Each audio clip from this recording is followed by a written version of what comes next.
Good morning, everybody. Mike Wright, Edge Home Finance, and I have the pleasure of having Bethany Nelson with us today. Keller Williams, I normally would have said Eden Prairie, but now she has moved to the Lake Minnetonka office. Yeah, thank you. Congratulations. Thank you. you very much for coming. I'm excited to be here. We're honored to have you as a Realtor of the Week. And after I read this bio, it'll quickly become very obvious why she is. So I've known Bethany for a long time, admired her. Many of you see her on social media. You do an amazing job with that. Thank you. So you are involved with building, I guess the formal is expansion partner, Realtor, founder of the Bethany Nelson Real Estate Group team. And I always love that. Did that take a lot of creativity to figure out, or what? Well, actually, we had a different team name. So Okay. I've been in real estate 13 years. Yeah. And I actually had created the Experience Minnesota home team. Oh, yeah. I Yes. didn't Yeah, want yeah. it to be branded with my name. I just felt like it was so cliche. And as you know, I ran a Keller Williams franchise for a little bit. And when I got back into production in 2019, after leaving that role, I sat down my top referral partners. And I hired a chef. I did this big dinner, and I had a flip chart out. And I said, tell me all the things that are going well with my business, because I had 2 agents running the business. Yeah. So the business never stopped. Right. But I said, what are we doing well, and like, what could we do better? And they said, we hate your team name. And I was like, why? And they're like, we can never remember if it's Experience Minnesota, Minnesota Experience. Just have it be your name. It's too confusing. And so I reluctantly changed the name right after that. You know what, though? I think it speaks volumes, though, because it is you, right? Now, granted, we're going to get into some of the team, but you are what has built this and why it's so successful. Well, there's a lot of people behind that. But yes, I started Of course, it. yeah. I founded it. I mean, that's the easiest way to explain it. And you've done for 13 years in this business. So one of the cool things, what she also obviously does is speaking engagements, coaching, which I'm going to touch base on because I just love that. And we've got we got close to 1,000 realtors in this group. Cool. Under the Realtor Connect group. Love it. And so the coaching end of it is what I want to, share with many. But then also your team, are you growing, and kind of what makes you tick. Yeah. But this is the coolest thing. So Bethany was featured in the Minneapolis-St. Paul magazine as one of the top 20 professionals under the age of 40. That is a huge deal because many people don't even get life figured out till 40 or over. Well, I think we're always figuring it out, right? Well, amen to that. How have you, tell me how you got into it. How I got into real estate? No. First, we're going to touch base on the dogs. Oh, yes. Go ahead. Yeah, so I have 2 fur babies, and that makes up our family. I call it our pack. Yep. So, yeah. And they're Alaskan. So one is part husky, part German shepherd. So Yeah. he looks like a wolf. Yep. And then my female dog is actually from, she was rescued Oh, from cool. an Indian reservation in South Dakota. So Oh, wow. she is a mix of everything. Did you get them from Ragam? No, I got her from, oh gosh, Do you I'm remember? forgetting. I put you right on the I can spot. picture the logo. I don't remember right now, but yeah, a But local one. the names are beautiful. Nova and Yuka. Yuka. Yeah. Nice and easy. Yes, try to keep it simple. Are they good dogs, obviously? I mean, for the most part, but they have their moments. If you know huskies like to sing to you or talk to you. Right. So I think mine more screams at me. So besides that, yeah, they're pretty good dogs. Well, that may, because what she describes herself in her bio as Bethany will reveal someone easygoing, authentic, adventurous, but a bit feisty. So maybe that's where the dogs get it. I don't know. In all fairness, I didn't write my bio. I hired someone to do that. Oh, God, great. Well, at least you were real enough to post it, right? Yeah. I think other people describe us better usually than we do ourselves. Of course, yeah. No, I love it. I love you as far as that authenticity, because many people, oh yeah, that's me. I did it all. I name my name. It's me. You don't do that. pass the buck on to those that deserve it. Well, I mean, I don't think at least for me, I wouldn't be where I'm at without a number of people before me and then the people that, have joined me since. So With your coaching, one of the things that I've heard repeatedly, humility and letting your ego go. yeah, Is that a problem with a lot of agents? I think that we can be in a very ego-based industry. But I also think that that's actually part fault of the industry. Because if you think about it, who do we put up on stage at conferences? Well, the people with the big numbers. I've always struggled with that because I've had like imposter syndrome, where I put myself in rooms with incredible people doing way more than I'm doing. And then you start to feel like, who am I to be in this room? Or, Right. But I think the industry like glorifies the numbers and makes, at least I've struggled with feeling like my entire identity is my numbers.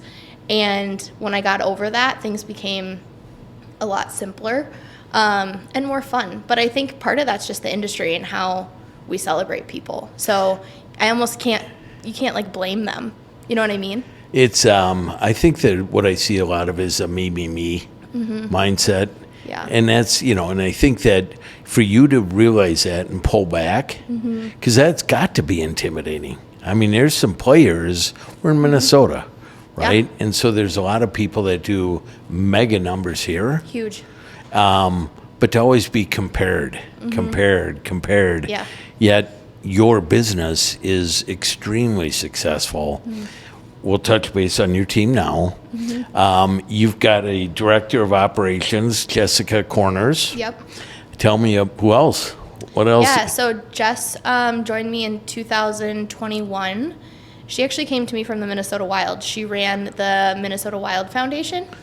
So, everyone that's joined me has not had a previous career in real estate. Wow.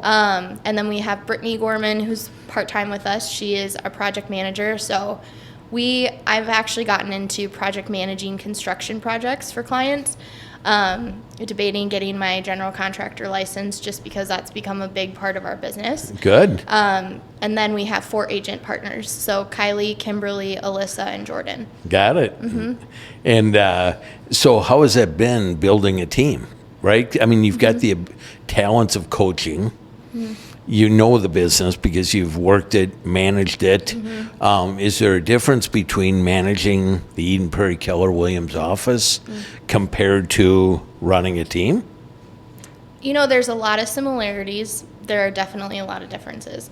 Regardless, you're still leading people. Yeah. And it's more of a scale, right? In Eden Prairie, the first year I was there, I recruited 70 agents in 1 year. And that was a lot.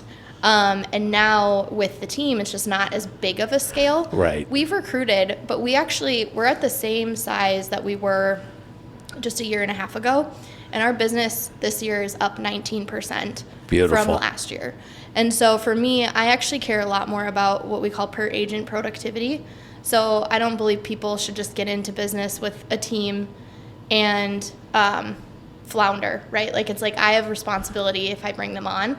So what are their goals? How do we get them to their goals? Are they even realistic? Yeah. So that's kind of been our focus right now is getting our current people up to their goals and their production. Is it hard to find balance?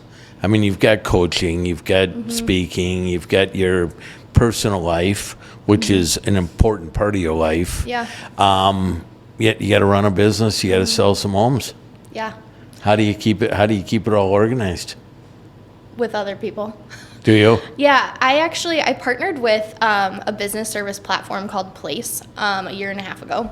We were the first team in the Twin Cities to partner with them. There's now 2 more teams in the Twin Cities. What is it called? Place. Okay. And I had a conversation with one of the co-founders, Chris Suarez, where I said, I really want to do this with my business. And we were reviewing my P&L together, and he said, Bethany, you've earned the right to make that higher. Like your business is so profitable, you've earned that right. And he goes, you have to remember you're running a business, you're still doing sales yourself. Now I've scaled back quite a bit, but still doing sales. You're recruiting and coaching, and then you have your own personal life that you're managing. Right. And it was really refreshing, honestly, to have someone of his caliber received $1 billion valuation from Goldman Sachs. So to have someone like him just say, like, yes, you can do this. So I mean, I even have someone that cleans up my dog poop every week. Yeah. It's like you find leverage where you need it. And I've focused on what's my hourly rate and how do I double down on the things that make me money and let go of the things that don't bring me joy or money. Well, but I think the other thing, it keeps you from also working 20 hours a day. Yeah. And having no personal life and Totally. just being a mess. Yep. Right? Yeah. How big of a factor is coaching? I mean, or are you now geared more towards your team? Just or are my you team right now. Okay. I've done some one-off coaching things, but I've really doubled down, at least in this market, on the team. Good. Like that's where I feel like all of my energy needs to go right now, is focusing on my people. And then we do have goals of growing the team this year, and so adding those people and everything that will bring with it. Well, right there, you've got the mentor that has been through it. You had how many agents at one time at Eden Prairie? We were just below 100 agents. 100 agents. So taming that, taming Wrangling, that, you know. more so wrangling. There's no Wrangling, taming. You know, but I think that that's the leadership and the mentorship that you do. And you've taken these four with no experience. Yeah, Kimberly actually, so Kimberly joined the Keller Williams office when I was running it. Okay. So she actually, I mean, she then joined the team later. So, Yeah. But yeah, they all came from, actually Kylie came from college. And that's how I started. I literally graduated from college in 2010 and I got licensed that next year. I'll be darned. And you've just been a rock star. It's had its challenges. I think I made $8,000 my first year in real estate. Speaking of which, what has been your biggest frustrations, challenges, both from running an office, because that's a big part of a lot of people's roles. Yeah. Mike Wilson, you know, the Duckwers have all been on. Yeah. And that's a big part of it. Is it hard? What has been your obstacles that you face that? Yeah. I mean, I think anytime you're leading a bunch of independent contractors, because it's not the same as having an employee, right? Right. And so there's this fine line between how do I lead you and coach you, and how do I also like set the standards for what's acceptable in the office. You kind of have to tailor to both. But I think the reason I actually became a Keller Williams team leader is I heard someone say, if you ever want a PhD in leadership, that is the best way, like baptism by fire, to learn leadership. And it was. I mean, I was 28 years old, and I had... How about that? I had, 50-year-old guys that were like, why should I listen to you? And I had to earn the right to be in their ear. And so, yeah, I say I've grown up in real estate, but I really did. Yeah. Your expectations, your goal setting with people, does hard love come into play with a lot of that stuff? I mean, like you said, you deal with a lot of different people. Yeah. I would say more than hard love, like good questions. Like you can help someone, and they're going to receive it way better anyway, if you help them self-actualize, like that maybe their goal isn't realistic, or they're going to keep, hitting the same problems if they don't fix a skill set. Like we're in a market right now, we're a skill-based market. Right. It's the people that have been through this, the people that are skilled, which none of my people knew what a short sale was. Like, there's things where I'm like, I think that house is in foreclosure. They're like, what does that mean? And, and so we're in a skill-based market. Yeah. And I look at that as a responsibility to teach them those skills. And sometimes it just looks like asking really tough questions. It sounds like dealing with your clients, right? A Totally. lot of times does that carry over into the listings? I mean, 'cause everyone's in this market. Let's just list it high. Let's list it high. Yeah. But there's coaching involved with that as well, right? Yeah. And same thing, asking tough questions. Mike, I hear it's important for you to be in Arizona by February. Have I earned your trust to price it this way because I believe this is going to get you the most amount of money and get you in Arizona by February? when you ask someone, have I earned your trust? I mean, it'd be pretty uncomfortable for them to be like, no. Yeah. Right? No. But it's honest, right? Totally. And I think that for you to be bold enough to ask it, I mean, I think our industry, mortgage and real estate, have gotten such a bad rep Yeah. in regards to, well, the lawsuit, right? Oh, they make way too much money and they don't do anything. Well, really? Well, some don't. Well, like, let's be real. right. Like, some, especially in the last couple of years. Yeah, like, right, some right, just put a right. for sale sign in the yard and, 5 offers later, Right. it's sold. Right. And so where do you think this goes? Where do I Like think it goes? the commissions, the industry as a whole. Yeah. I have a lot of opinions on, and they're not always well received. Well, that's all right, though. That's what we got you on. Yeah, I think there will be more and more pressure on commission over the next 5 to 10 years. Do I think that realtors are going to be the next travel agent and just be replaced by technology? No.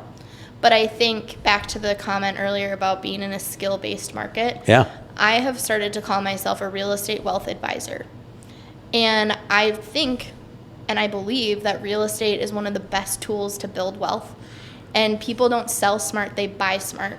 So if we can teach our clients how to buy smart, hold on to their investments, like the biggest objection most agents have right now with their clients is their client saying, oh, I'd love to move. I need more room.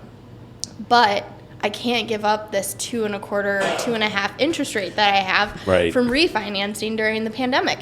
And then all I have to say is, Mike, I don't want you to lose that either. What if I teach you how to make that your first investment property, and when your kids are ready to go to college, then sell it, and you'll have all this equity to pay for your kids to go to college. But we could pull a home equity line of credit against that home, and then use that for your down payment on your next home. And when you can have those conversations with people, then they're like, oh crap, I'll do that all day long.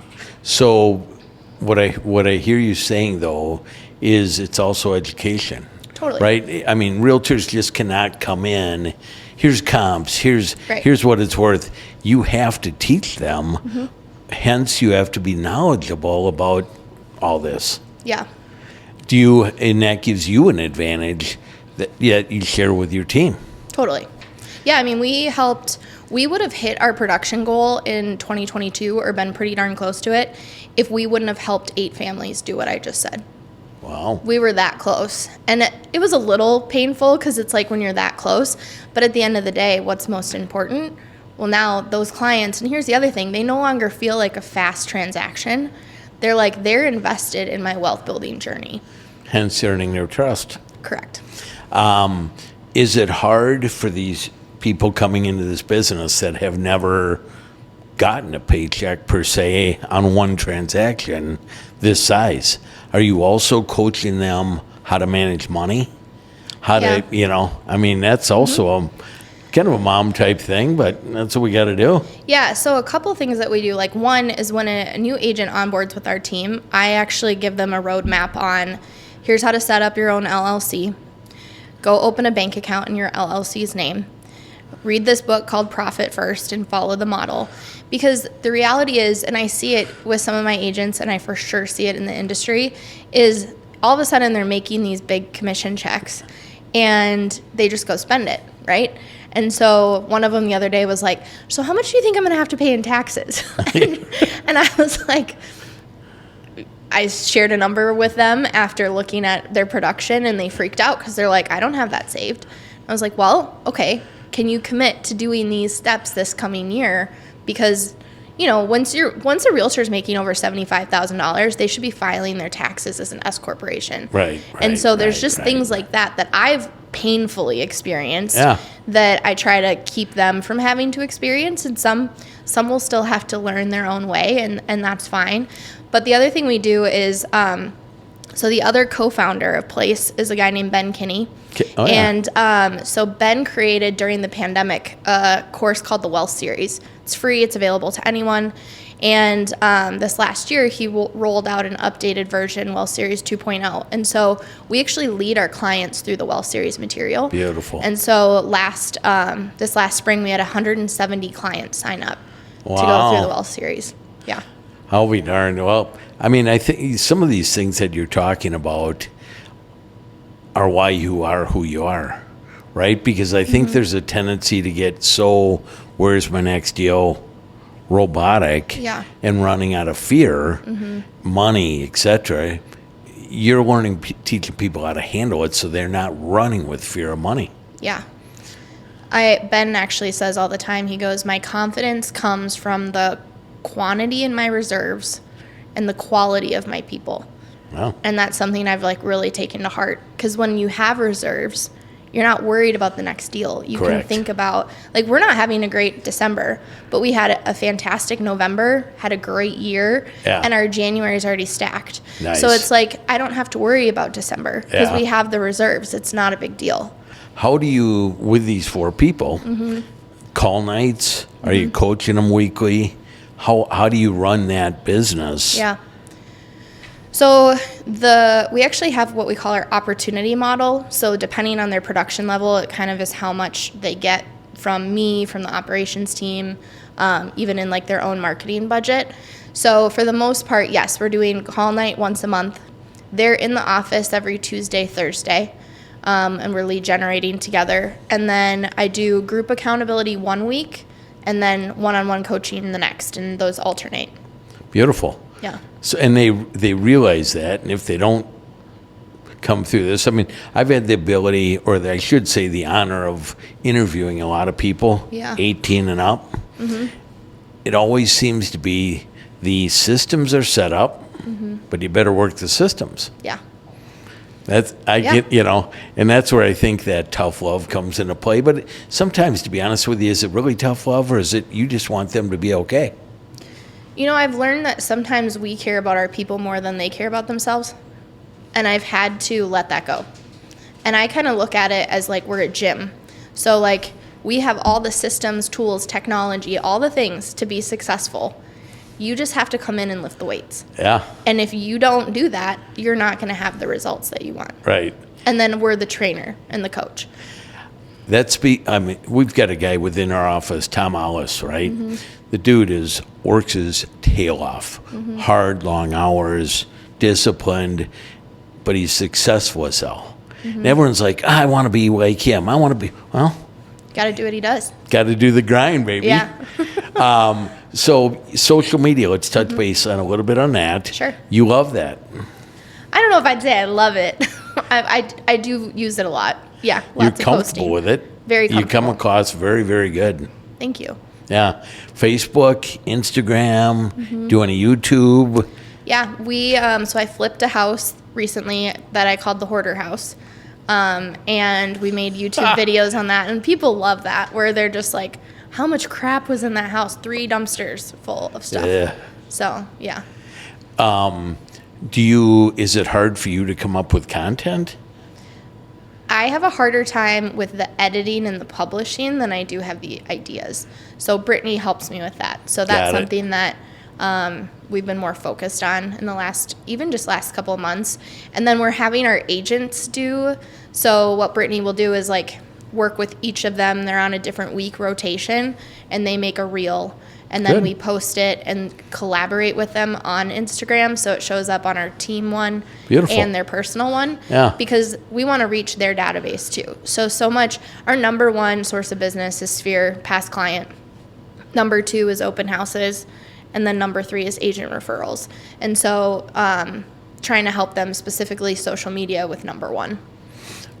Open houses. It's an interesting topic because wasn't there a phase where people were like going, I'm not doing open houses. Yeah. They're worthless. Yeah. La da da da da. That's changed, hasn't it?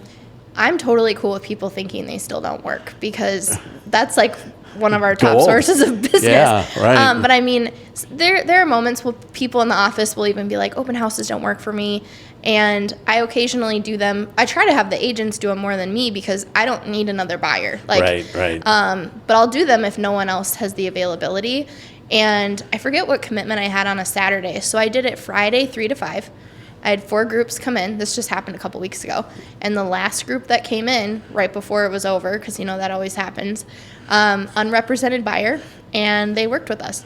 Oh, beautiful. So But see, again, yeah. that's a little secret. Yeah, they don't work anymore. We're editing that, you know. Yeah. Open houses are horrible, you know. Yeah. So, but is it hard to get people to being a realtor? Mm-hmm. You could work 7 days, 24 hours a day. Right? I can't remember, it was on TikTok, and the guy's ready to go to vacation, and all of a sudden his phone lights up and says, we're going to hire you as a listing agent. Yep. He's like, about 15 other things happen. How do you teach these people, or how do you do it to keep your life balanced? Yeah, I set expectations. So, and there are definitely weeks that I'm not following through on my own expectations, but I usually do not work on Sundays at all. It's even in my email signature. I only work Saturdays by appointment. I also think, though, when you're not running on fumes, showing a house or two on a Saturday does not feel like a burden. Right. And I for sure try to block at least 1, if not 2 nights a week that I don't work. If I do, it's by choice. So I think that was one of the gifts of the pandemic, is people just got used to, hey, we're going to do a Zoom call at 2 o'clock in the afternoon. Correct. And so trying to leverage more of that. I went to Africa a month or so ago. Yeah. I saw those. I had a lot of anxiety before I left. And I was like, what is going to happen to my business while I'm gone? And it was kind of a test. Like, how does it run without me? Because I believe you don't have a business unless it can run without you. Correct. You know, the whole, like, if you got hit by a bus, would it still run or not? Yeah. And it did. I came back. There were no major issues after 2 weeks. And we forwarded my cell phone to, because you can do that. So forwarded that to we have an office cell phone that we use. Yeah. And, set my email. Actually, we didn't even set my email autoresponder. My director of operations just looked at it every day. And wow. Yeah. Are you hard on yourself when you don't fulfill your expectations? I'm not hard on myself, but I can feel it in my energy. Like, even as an extrovert, I do need time. You're not an extrovert. But you feel it. Yeah, I do. I can totally feel it when I'm out, like, off kilter. And I don't really believe in balance, personally. What I'm trying to learn is how to have an integrated life, where it's, to have both at the same time. Like, how can we carry both? I don't believe in this, like, balance game. I think Gary Vee says it best. I mean, there is no balance. Yeah. Right? I mean, that's just that's such a cliche type deal. Yeah. But I mean, you seem to be happy. I'm really happy. Yeah. Mm-hmm. Are you wanting to grow your team? Yeah. So the plan is to grow as far as agent count this next year. But we're also, I'm pretty picky about who we want to get into business with. So we don't hire part-time agents. This has to be like they want to do this full time.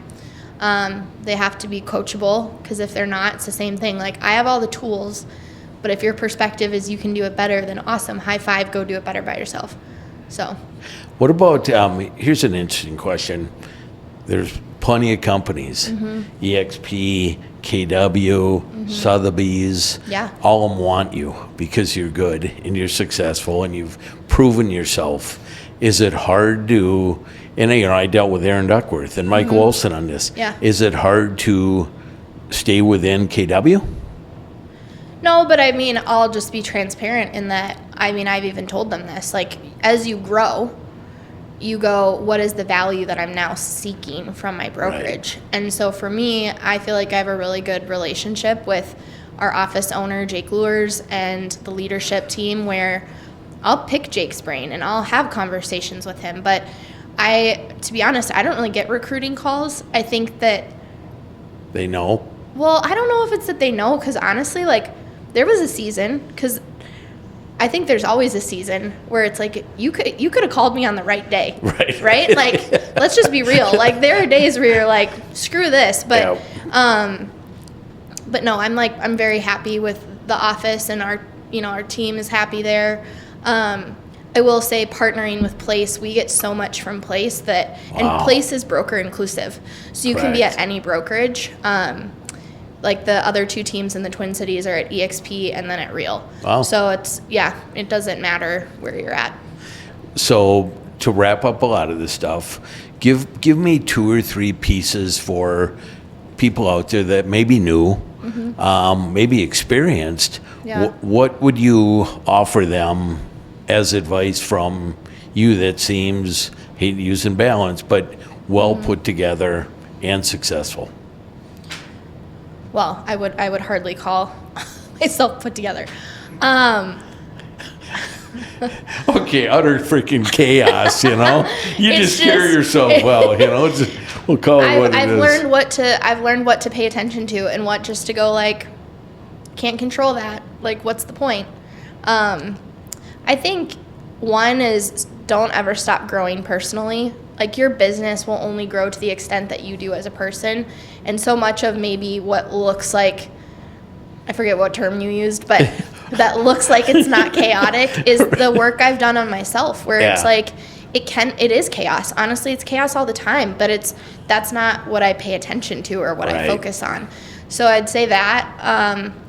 I think at any level, running your business like a business, and that actually means, like, I say I have a board of directors. So I have my financial advisor, I have my tax accountant, I have, a couple different lenders that I work with on my own investment properties, because if you're being strategic with all of it, they're all intertwined. Yeah. Like, if I try to write too much off with my taxes, then I can't get pre-approved to buy a property. And so they all go hand in hand. And so I don't make big financial decisions without talking to them. And I want help. I want to grow. I want, wealth building is a huge passion of mine. Yeah. So I think running your business like a business and have that board of directors. And then I think it's really interesting that realtors don't practice scripts.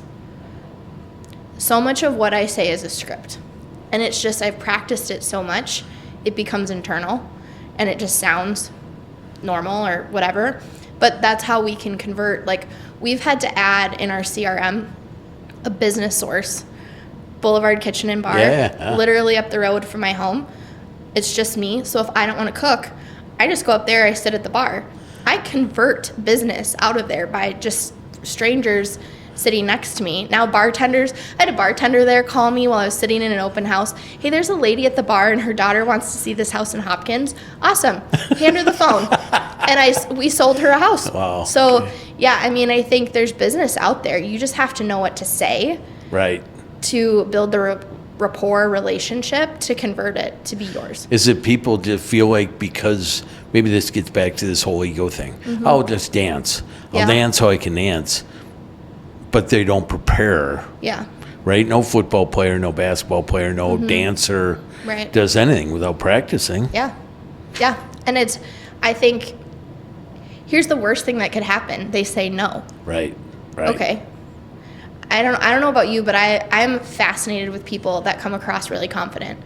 And I'm like, they earned that confidence by honestly being kicked in the shins plenty of times. Right. That they kind of grow this, like, I don't care. Like, I don't care if you don't use me to be your realtor. I've got plenty of other business opportunities. But the reason I think a lot of people do care is they don't see all the other opportunities that there are. Are you open to, I know you coach, I don't know how big of a role that is anymore for you, but what about other people from other companies? I deal with some tremendous team leads, and the knowledge that you've shared is so good.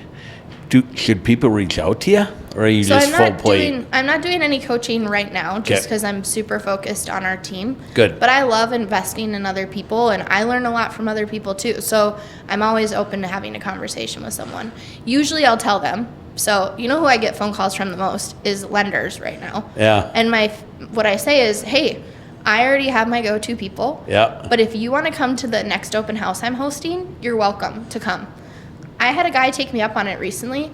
First time in 13 years. That's crazy. Yeah. Isn't it? I mean, it's just like, I mean, I think that from a lender's perspective was, I don't want to bother them. Sure. Although, how do you get business? I mean, and to me, it's a partnership, right? Yeah. I do this because I learn so much from you all, right? And it helps me tremendously. I appreciate you coming. Thank you. I've known you for a long time, and this was a big call for me to have you come, and you were just so, yeah, let's do this, right? I appreciate it. And so I appreciate you. Bethany is exactly why we do this Realtor of the Week.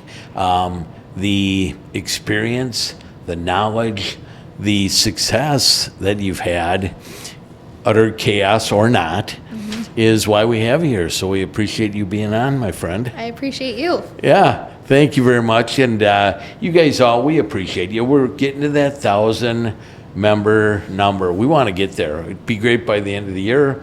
We need you to invite your realtor friends to join. It's a private group. I do that so you don't get bothered.